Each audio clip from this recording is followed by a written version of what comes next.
نحمده ونصلي ونسلم على رسوله النبي الكريم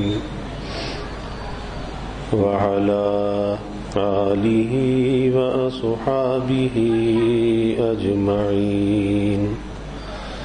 اللهم صل على سيدنا ومولانا محمد وعلى آل سيدنا ومولانا محمد وبارك وسلم صلاة وسلاما كثيرا كثيرا.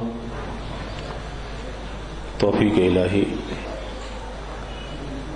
اپنے مرشد پاک کی برکت سے حکیم الامت مجدد الملت حضرت تھانوی رحمۃ اللہ علیہ کے ملفوظات کا سلسلہ چل رہا ہے. فرمایا کہ در حقیقت یہ شیطان کا ایک دھوکہ ہے کہ گناہ کر لینے سے تقاضا کم ہو جائے گا، کیونکہ ارتکاب معصیت سے فی الحال کچھ دیر کو تقاضا کم ہو جائے گا، مگر اس کا اثر یہ ہوگا کہ آئندہ کے لیے مادہ معصیت قوی ہو جائے گا اور ازالہ قدرت سے باہر ہو جائے گا. یعنی انسان کے اندر اللہ نے خیر اور شر کے تقاضے رکھے ہیں. فَأَلْهَمَهَا فُجُورَهَا وَتَقْوَاهَا کہ اس کے اندر خیر کے تقاضے بھی پیدا ہوتے ہیں، شر کے برائی کے تقاضے بھی پیدا ہوتے ہیں. اور اللہ نے انسان کو یہ صلاحیت دی ہے، قوت دی ہے، اختیار دیا ہے، ارادہ دیا ہے کہ نیکی کر سکتا ہے، گناہ سے بچ سکتا ہے.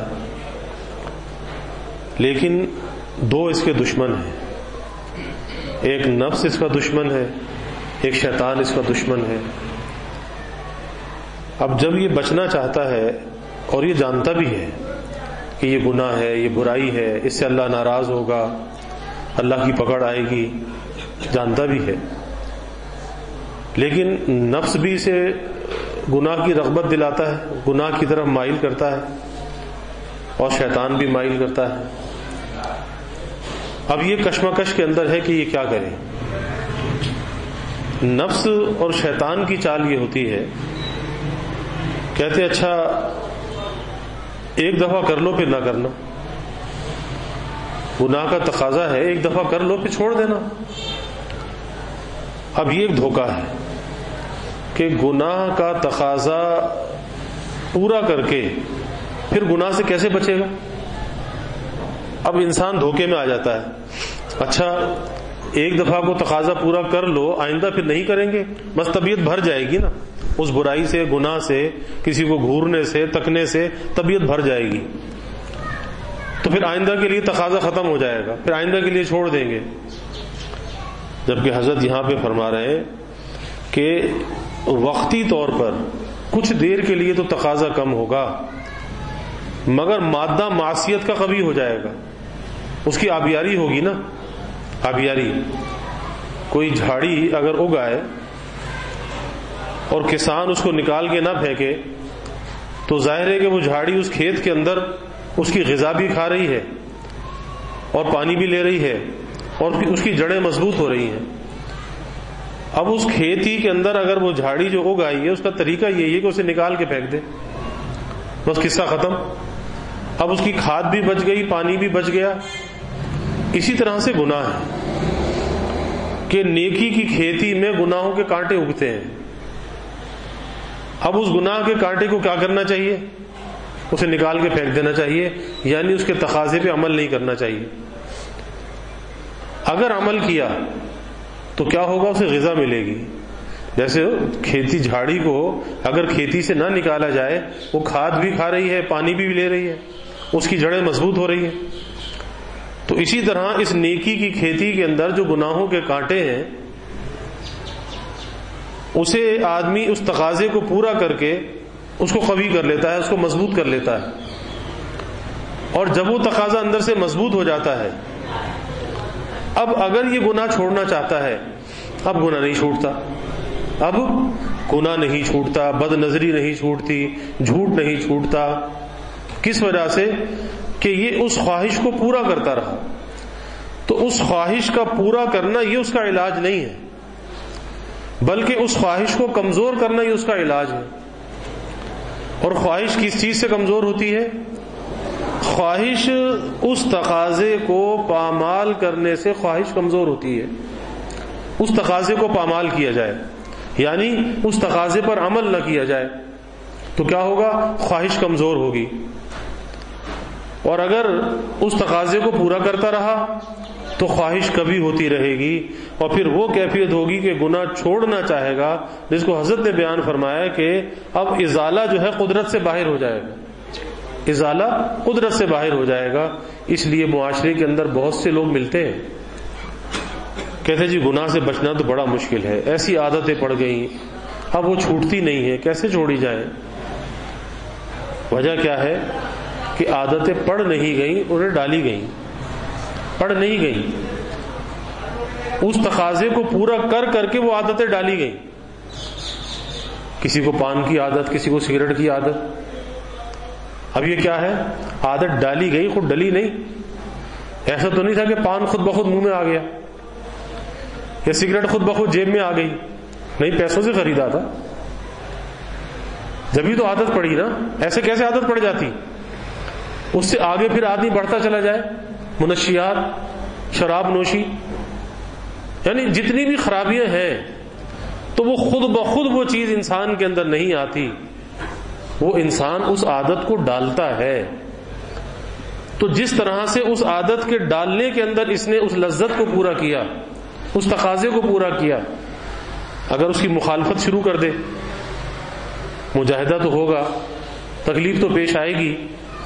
جیسے بچہ، مجدد تھانوی رحمۃ اللہ علیہ مثال بیان فرماتے تھے، بچہ ماں کا دودھ اسے کتنا لذیذ ہے، چھوڑنا نہیں چاہتا، لیکن زبردستی چھڑوایا جاتا ہے، اور اس دودھ کے چھوڑنے میں اس سے مشقت کرائی جاتی ہے،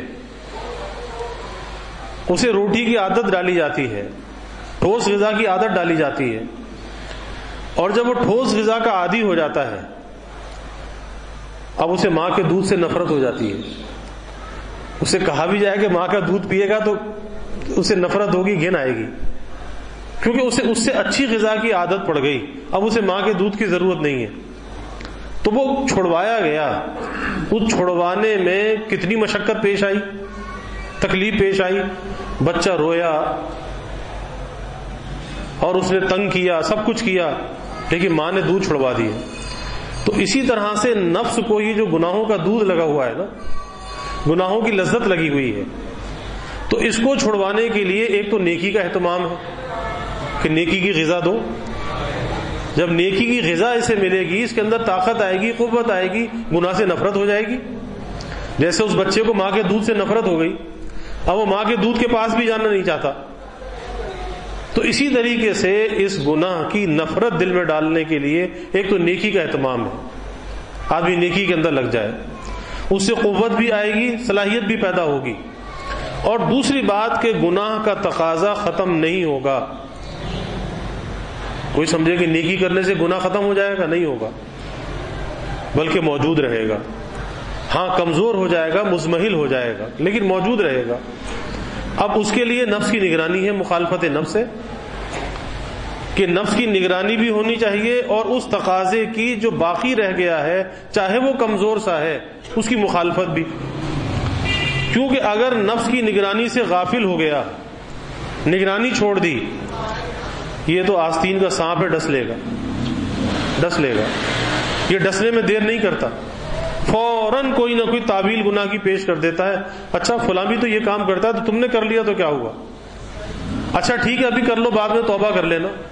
اب یہ کیا ہے؟ گناہ کی تعویل ہے، گناہ کی تعویل ہے. تو اس لیے مادہ معصیت کو کبھی قوی نہ ہونے دے. جو گناہ کا مادہ ہے وہ تو ہے، وہ تو ختم نہیں ہو سکتا، لیکن اسے کمزور رکھنا چاہیے، اسے قوی نہیں ہونے دینا چاہیے. اور اس کو کمزور رکھنے کا طریقہ یہی ہے خواہشات کو پامال کرنا، ان تقاضوں کو پورا نہ کرنا. اور اس تقاضے کو پورا نہ کرنے کی صلاحیت، قوت ہمت ارادہ اللہ نے بندے کو دیا ہے. یہ نہیں ہے کہ کوئی مجبور ہے, کوئی محتاج ہے, نفس جیسے چاہے اسے دبا لے. نہیں, یہ لڑائی تو لڑنی پڑے گی, اور لڑائی بھی ایسی ہے کہ ہر انسان نے اپنی خود لڑنی ہوگی. بہت سے لوگ کیا کرتے ہیں, اچھا جی کسی بزرگ سے بیعت ہو جاؤ. تو بیعت کا مطلب کیا ہے کہ پیر تمہاری لڑائی لڑے گا؟ نہیں, پیر تو راستہ بتا دے گا, لڑائی تو تم نے لڑنی ہے. بھائی استاد کیا کرتا ہے, شاگرد کو گر سکھاتا ہے. کشتی کے پہلوان کو استاد جو ہوتا ہے وہ گر سکھاتا ہے کہ جب تیرا مقابلہ ہوگا تو تجھے کیا کیا گر آزمانا ہے, کیسے سامنے والے کو چت کرنا ہے. استاد تھوڑا ہی میدان میں جا کے لڑتا ہے, وہ تو لڑنا تو اس نے خود ہوتا ہے. اور اگر وہ استاد کے بتائے ہوئے گر پر عمل کرتا ہے, اپنے مخالف کو پچھاڑ دیتا ہے. تو اسی طریقے سے پیر شیخ وہ تو گر بتاتا ہے کہ نفس کا مقابلہ کیسے کرنا ہے, مخالفت کیسے کرنی ہے, اس کی نگرانی کیسے کرنی ہے, لیکن وہ تمہاری لڑائی نہیں لڑے گا. تو بہت سے لوگ کیا کرتے ہیں, جی ہم تو بیعت ہو گئے تھے لیکن گناہ تو پھر بھی نہیں چھوٹے, گناہ تو پھر بھی نہیں چھوٹے. تو وہی مثال ہے کہ ڈاکٹر سے تعلق تو قائم کر لیا لیکن دوائی نہیں پی تو شفا کیسے ہوتی؟ اگر ڈاکٹر سے تعلق قائم ہو گیا, دوستی ہو گئی, اور ڈاکٹر کہتا ہے کہ یہ دوا استعمال کرو, اور تم کہتے ہو جی دوا تو پینی نہیں ہے, کڑوی ہے, حلق سے نیچے کیسے اترے گی؟ تو پھر مرض تو ٹھیک ہو لیا کیسے ہوگا؟ مرض تو ٹھیک نہیں ہو سکتا. تو اسی طرح اصلاح اور درستی کے لیے مخالفت نفس کی کڑوی دوا نگلنی ہوگی, اس نفس کی نگرانی کرنی ہوگی, پرہیز کرنا ہوگا. جب کہیں جا کر اس مادہ معصیت کو کمزور کرے گا, اپنی روحانیت کو قوی کرے گا, کیونکہ انسان کے اندر دو قوتیں ہیں, ایک اس کی نفسانی قوت ہے, ایک اس کی روحانی قوت ہے. اور یہ دونوں قوتیں جو ہے نا ساتھ ساتھ ہیں, بالکل پیرالل چل رہی ہیں, ساتھ ساتھ ہیں. اب یہ انسان کے اپنے اختیار کے اندر ہے کہ کون سی قوت کو غذا دیتا ہے, اپنے اختیار میں ہے کس قوت کو یہ غذا دیتا ہے. اگر روحانی قوت کو غذا دے گا تو روحانیت قوی ہوگی, اور اگر نفسانی قوت کو غذا دے گا تو نفسانیت قوی ہوگی. روحانی قوت کی جو غذا ہے وہ نیکی ہے, طاعت ہے, اللہ کا ذکر ہے, یہ نیک صحبتیں ہیں, یہ انسان کی روح کی غذا ہے. یہی وجہ ہے کہ نیک صحبت میں بیٹھ کر جو سب سے بڑا نفع ہوتا ہے, انسان کے اندر ایک ہمت کا خزانہ پیدا ہوتا ہے. اس کے ذریعے سے نیکی کا کرنا بھی آسان, گناہ سے بچنا بھی آسان. کس چیز سے؟ نیک صحبت سے ہمت آ گئی, اور ہمت سے نفس پہ قابو پانا آسان ہو گیا, خواہشات کو کچلنا آسان ہو گیا. اللہ کا ذکر کیا, اس ذکر اللہ سے روحانیت قوی ہو گئی, روح کو غذا مل گئی, اب نفسانیت کا مقابلہ کرنا آسان ہو گیا. اور جب آدمی ایک طرف تو نیکی نہ کرے, ذکر نہ کرے, نیک صحبت اختیار نہ کرے, اور دوسری طرف گناہ اور معصیت میں لگ جائے, تو یہ اپنی روحانیت کو کمزور کر کے نفسانیت کو قوی کر رہا ہے. اب اس پر غلبہ کس چیز کا ہوگا؟ اس پہ غلبہ نفس کا ہوگا, اس پہ غلبہ خواہشات کا ہوگا, اس پہ غلبہ شہوات کا ہوگا, اس پہ غلبہ لذات کا ہوگا. کبھی شیطانیت, کبھی شہوانیت سب غالب ہوگی, کیونکہ یہ اس نفس کی خواہشات کو پورا کر کے اس مادہ معصیت کو قوی کر رہا ہے, نفسانیت کو قوی کر رہا ہے. اور جب یہ نفسانیت کو قوی کر رہا ہے تو روحانیت کو کمزور کر رہا ہے. تو اس لیے ہر وقت, ہر جگہ اور ہر کسی کے ساتھ یہ تقاضے لگے ہوئے ہیں, ہر جگہ, ہر ماحول میں. چاہے کوئی مکہ مدینہ چلا جائے, جتنی بابرکت وہ مقامات ہیں, لیکن وہاں پر گناہوں کے مواقع یہاں سے زیادہ بڑھ جاتے ہیں, کہ وہاں پہ بد نظری کے مواقع یہاں سے زیادہ بڑھ جاتے ہیں, کہ ساری دنیا کے انسان وہاں پہ جمع ہیں, ساری دنیا کا حسن وہاں پہ جمع ہے, ہر طرح کے لوگ ہیں, تو وہاں زیادہ مواقع ہیں بد نظری کے بنسبت یہاں کے. لیکن کون بچے گا؟ جو یہاں بچنے کا مجاہدہ کرے گا وہ وہاں جا کے بھی بچے گا. جو یہاں نماز کا عادی ہوگا, مسجد کا پابند ہوگا, وہ وہاں پہ نماز کا بھی پابندی کرے گا, حرم کی بھی پابندی کرے گا.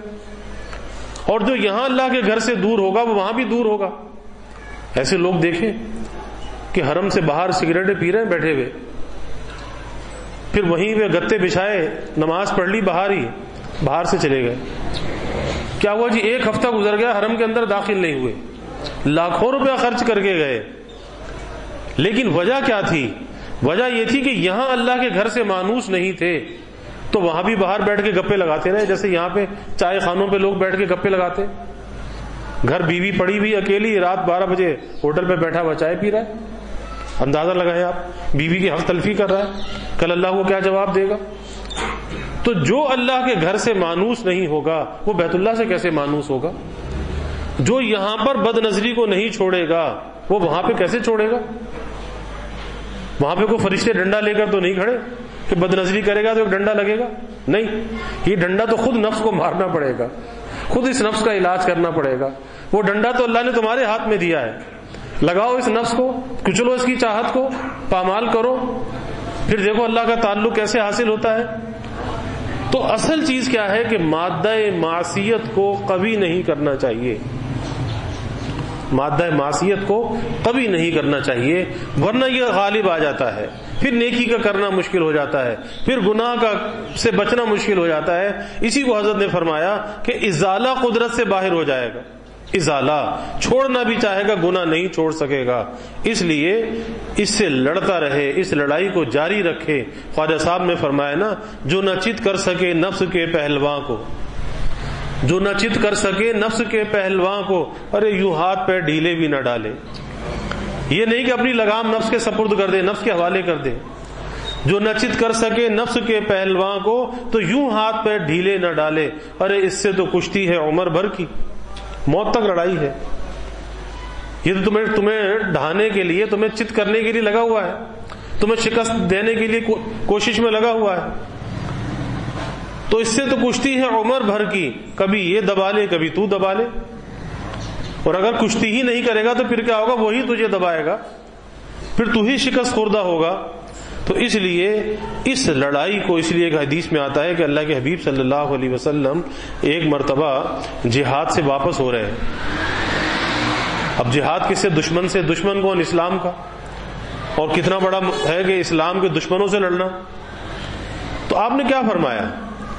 آپ نے فرمایا کہ ہم جہاد اصغر سے جہاد اکبر کی طرف جا رہے ہیں. جہاد اصغر سے یعنی دشمن سے جہاد کو جہاد اصغر فرمایا، اور نفس سے جہاد کو جہاد اکبر فرمایا. کہ یہ نفس سے جو جہاد ہے یہ جہاد اکبر ہے، کیونکہ جو نفس سے جہاد نہیں کر سکتا، اس نفس سے نہیں لڑ سکتا، ارے وہ دشمن سے کیا لڑے گا؟ وہ دشمن اسلام سے کیا لڑے گا؟ اپنی سرحد کی حفاظت کیسے کرے گا؟ جو اپنے ایمان کی سرحد کی حفاظت نہ کر سکا تو پھر وہ اپنے ملک کی سرحد کی حفاظت کیسے کرے گا؟ وہ دشمن سے اپنے ملک کو، اپنی سرزمین کو کیسے بچائے گا؟ تو یہ جہاد اکبر ہے. اس تقاضے کو پورا کرنے سے مادہ معصیت قوی ہوتا ہے، نفسانیت قوی ہوتی ہے، پھر گناہ سے بچنا مشکل ہو جاتا ہے، زندگی اجیرن ہو جاتی ہے، زندگی کا سکون برباد ہو جاتا ہے.